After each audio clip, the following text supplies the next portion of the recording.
Lads, thanks very much for joining us. We'll start with yourself, Dave. Let's go right back to the beginning. How did your own personal glory story start? So my personal glory story started with my late father, who passed last year. He took me, my brother and my sister to our very first glory game. It was the second season of the NSL. We played South Melbourne in December on a Sunday, because all the games back then were Sunday. And we sat in the temporary stand opposite the shed. And your abiding memory of that first game?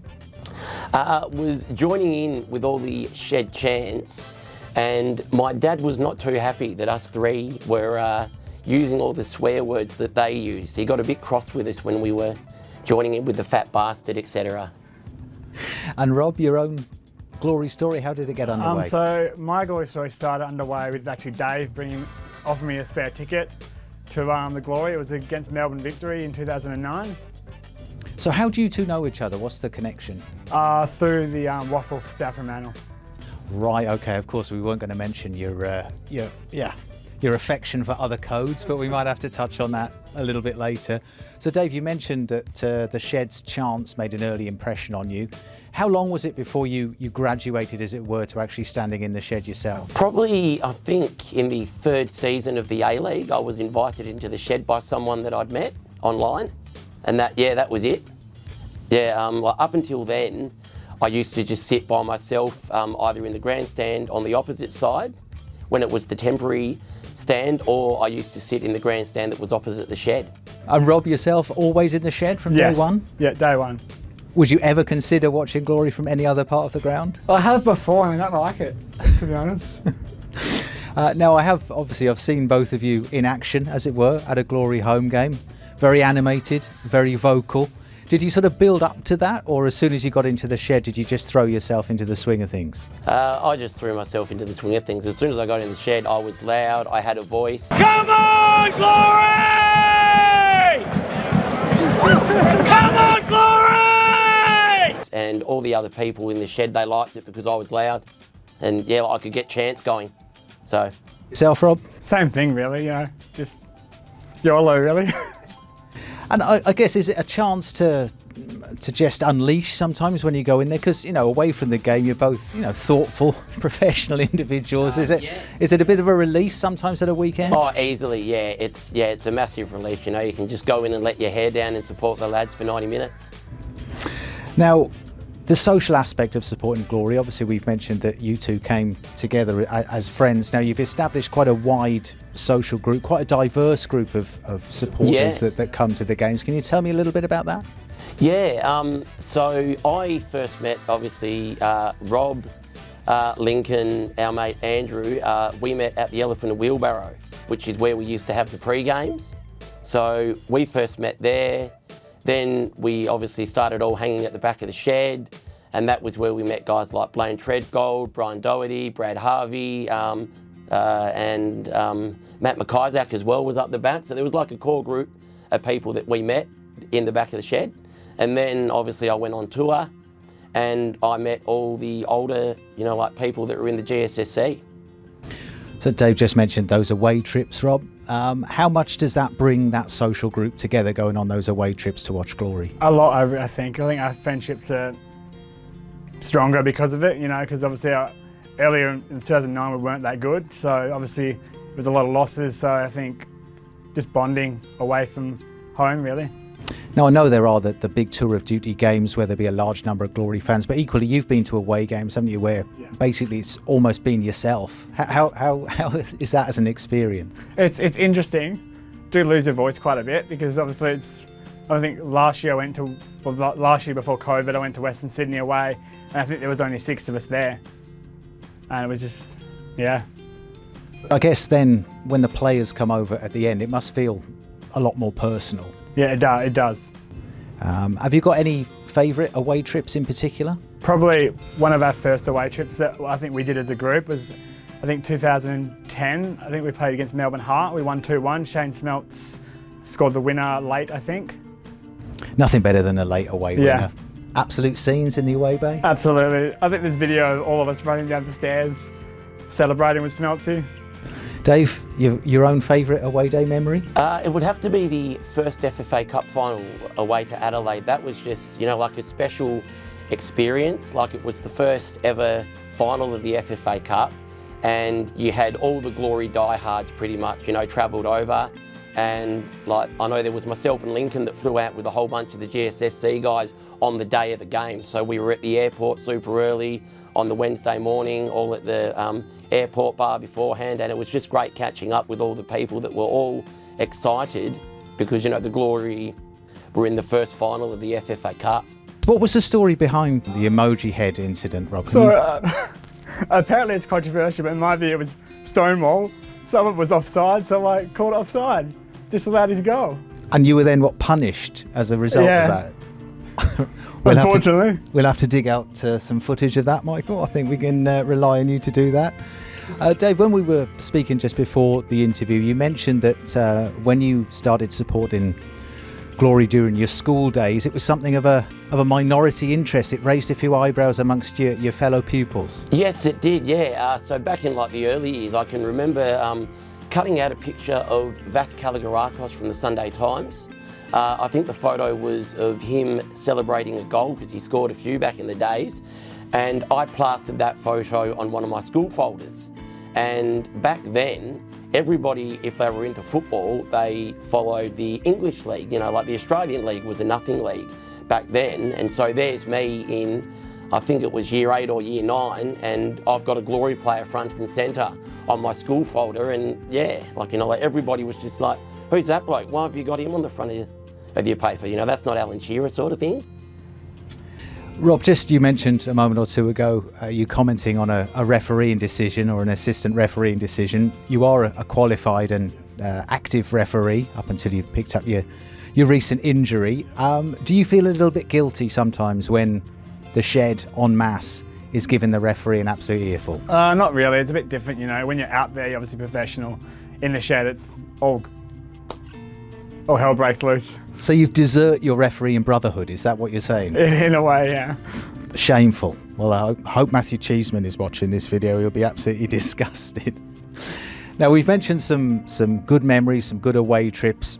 Obviously, there's a downside to following any football club. What are some of your lowest moments as a Glory fan? We'll start with you, Rob, if we could.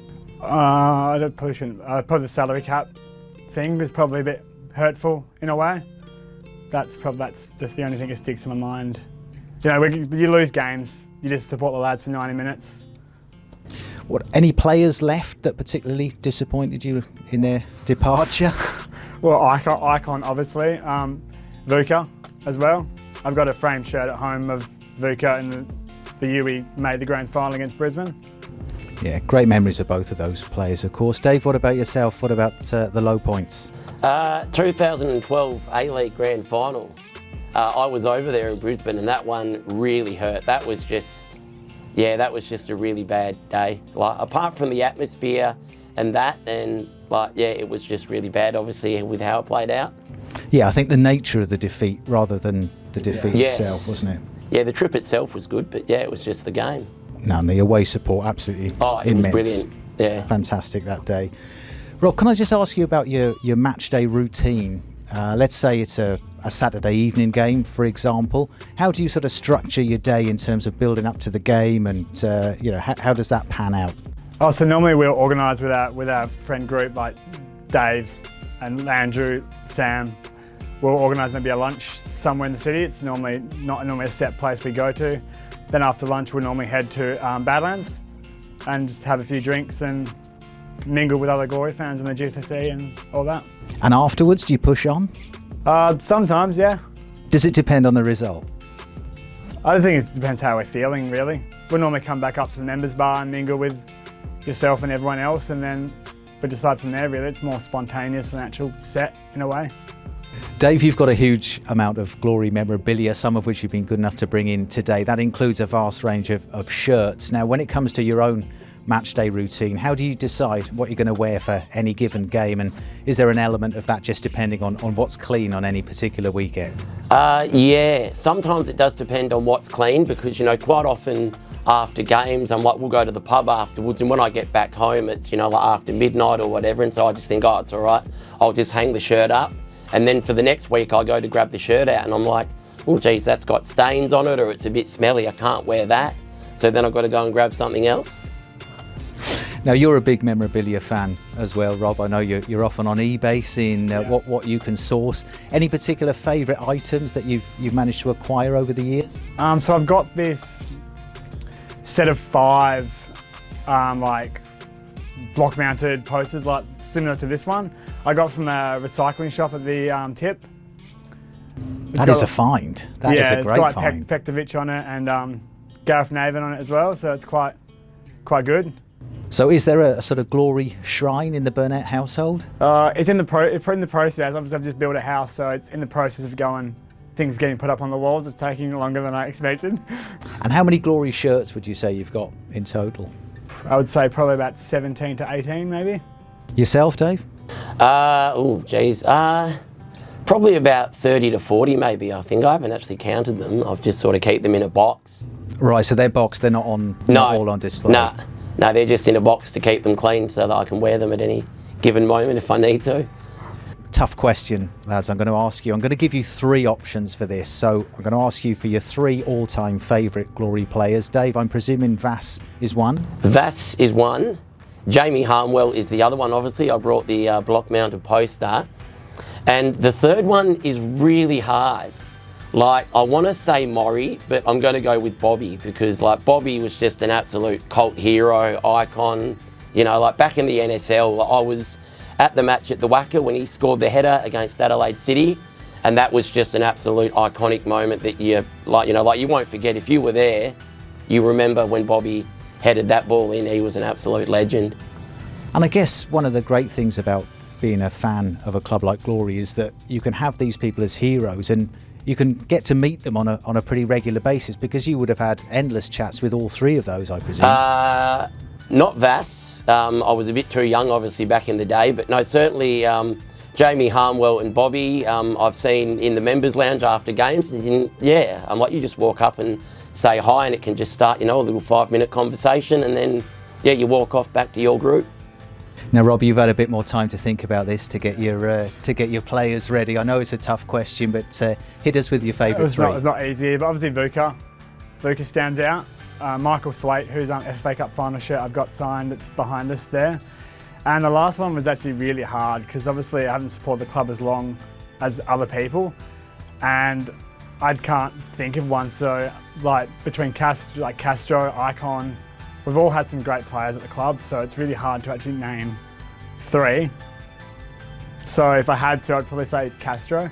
Going to go for Castro. I'm glad we pinned you down in the end. Right, an even more difficult question in that case. Between you, I want you to pick an all-time Glory 6-a-side team, so you can have 3 players each in it, including a goalkeeper. So I presume we'll go with Vuka as the goalkeeper. Well, I'm not so sure, excuse me. Jason Pekovic was... No. This could go a while. Yeah, no. I'll go with Pektovic. That's fine. All right. Yeah, we'll go with Pekka. Harmwell in defence? Yeah, Harmwell in defence. I'd go Maury. Maury, yep. Ivan Ergic, I think. Yeah, Ergic has to be in there. Castro. Yeah. And someone else from the early days. I'm going to say Gareth Naven. I reckon Naven, hard player, good, good captain, good leader. So we'll go Gareth Naven. I would agree with that. So that, to be fair, you've done well there, lads. Not only to bring it down to the 6, but also to agree. I think that's that's a reflection on your friendship, I think. Yes. Yeah. Now, in terms of that, your friendship as Glory fans, do you bicker sometimes about Glory-related stuff, or are you usually on the same page? Sometimes we bicker every now and again. We've had like bickerings over certain things, like player selections and that kind of thing. Never got to a falling out stage, though? No, not really. That's good to hear. Said that in stereo as well, which is even more impressive. Now, I know this is quite difficult to do. We'll start with you, Dave. Can you sum up what Perth Glory means to you personally? The Perth Glory means a lot to me. So before I had the Glory, I didn't really have too many friends. I went to games on my own. And it was sort of like as soon as I got into the shed, I started meeting people. I got myself a circle of friends. I had, something other than AFL to sort of immerse myself in, and that was really good. So, for me, the Glory just means an absolute lot to me. It's a massive part of my life. Yourself, Rob? Yeah, I think Glory, one word comes to mind is family and friendships, because I've made a lot of my best friends at the football. A lot of my, it just means so much to me. If it wasn't the Glory, I probably wouldn't meet all these amazing people that I have in my life right now. No, it's great to hear. It's great to hear. Now, one final one. You're both Dockers fans. I didn't really want to mention AFL, but you are both Dockers fans. Here's a hypothetical for you that would never happen. If Glory had an A-League Grand Final on the same day as the Dockers in a AFL Grand Final, and obviously you can only go to one, which one are you going to? And we can cut, if it's not the right answer, we'll just cut the question. I've already been to a Dockers Grand Final, so I'd have to go with the Glory, because I've already been to Fremantle's Grand Final in 2013, which they lost, so I'd go Glory. Yourself, Rob? I think the Glory as well. I think the atmosphere, to be honest, would be better. We can keep that answer in now, Michael, which is good to hear. Ever been tempted to wear a nice costume like Morgan does? Oh, no. No. No. I love what Morgan does, but not for me. You see how long it takes him to get dressed on a game day, and I just think, no. That's time that I could be drinking pre-game and socialising with my mates. Actually, another question. Mitch, with all he does with the Victorian Association thing, it must be wonderful also that your friendship group is not just Perth-based. Obviously, we got Justin Brown, Mike Staniforth, Brendan Elsgood over in Victoria, and now obviously Lincoln, who's now in Victoria. It's really good that we've got people to see outside of WA when we go over to Melbourne for away games. Yeah, and just as an aside, we only realised after the first FFA Cup final, the Glory posted up a photo of the away end, and none of us, so there was me, Lincoln and Justin and Mike that were there, I think, and we didn't know Mitch, but we looked at the photo and Mitch was standing right behind us. It was only when Mitch got to the airport and Justin was there in his Glory gear flying back to Victoria that those two met, and they realised they were at the same game, both going for the Glory, and they both lived in Victoria. So yeah, it's amazing how these things work out. What makes football so special for you? The atmosphere is pretty good. One thing that does come to mind is that final against Adelaide here, that penalty shootout. That was the most mental I've heard the Shed in a long time. It's Liam Reddy being the hero in the penalty shootout, and just the whole Shed just going bananas. What about yourself? What makes it so special for you? So on what Rob was saying, like that Glory Adelaide game, I'm actually going to give the A-League some credit here, because one of their slogans sums it up for me that they used in the early years of the A-League, and it was 90 minutes, 90 emotions. And that is why I love football, because it's just, it's just that range of emotion. Like you can be 0-0 in a semi-final, and then, in the 91st minute you concede a penalty, or, you might score the winner, and just in that instant moment, everybody forgets that for the other 90 minutes it was a boring game. And everybody is, oh my God, how good is football? We've just won a semi-final, we're through to the grand final. That for me is why I love football. Yeah, I guess. Well, that final against the Victory was at Etihad a few years back. It was at 2013, where I think Smelts missed a penalty. We were 2-1 up or 3-2 up. I can't remember the exact score. Smelts missed a penalty at one end. Victor went down and scored the other end. Went to extra time, and then buddy Archie Thompson scored right in front of us in the second half. Favourite chant? Do you have one? I think the favourite chant was the when we signed Popper, and we had the chant, they're coming back, the Glory days. That was a good one. It's just a shame he's left us now because we can't use it, but I like that because it referenced the old days, which was good. It's really hard to think on the spot. Come on, fat bastard, surely, come on. Everybody loves that. It's the A-League favourite. Lovely. Thank you very much for coming in, lads. Thanks, Gareth. No worries, Gareth.